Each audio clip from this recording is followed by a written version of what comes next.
নমস্কার। এই ভিডিওতে নিজেকেই নিয়ে এলাম।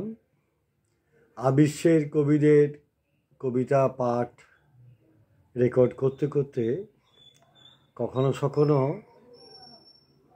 আমিও দু একটা কবিতা লিখে ফেলেছি, ফেসবুকে পোস্ট দিয়েছি। আর এই 5 বছর কোনো কাগজ করতে পারিনি। 2020 থেকে 2024 মাত্র 8টি সাহিত্য সভায় অংশগ্রহণ করেছি। এর মধ্যে একই জায়গায় 3 বার, আর একই জায়গায় 2 বার, আর মাত্র 3টি। ফেসবুক সুবাদে আবিশ্বের কবিদের সঙ্গে একটি নিবিড় সম্পর্ক স্থাপনের প্রয়াস, বাংলা ভাষার উচ্চারণের এবং ভুলভাল ইংরেজি। যাই হোক, আজ দেখছি 3/12/2021 কবিতা এবং 3/12/2022 কবিতা।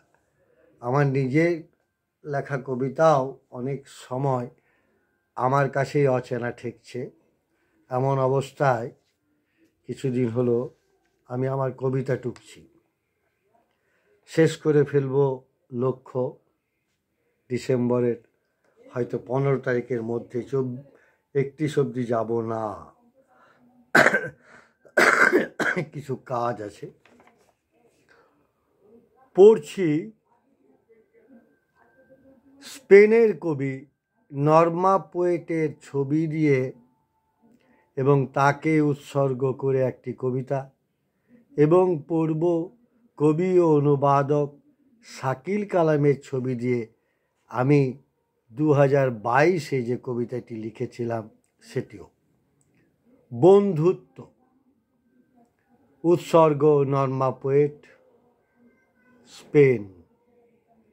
বন্ধুত্ব কখনো নতুন বা পুরাতন হয় না, দেশের কিংবা বিদেশের হয় না,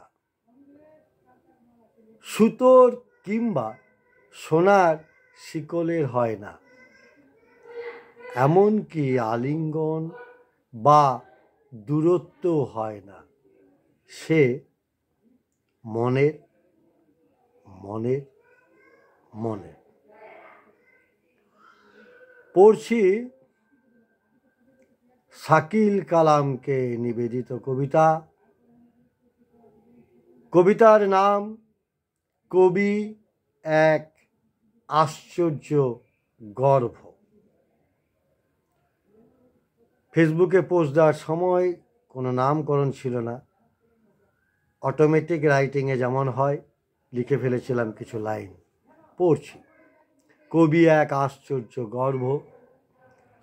ভেতরে ভেতরে চুরমার এক লোক, আত্মীয়ের খোলসে জেনে শুনেও চুমো খায় অনাত্মীয় গোখরোর।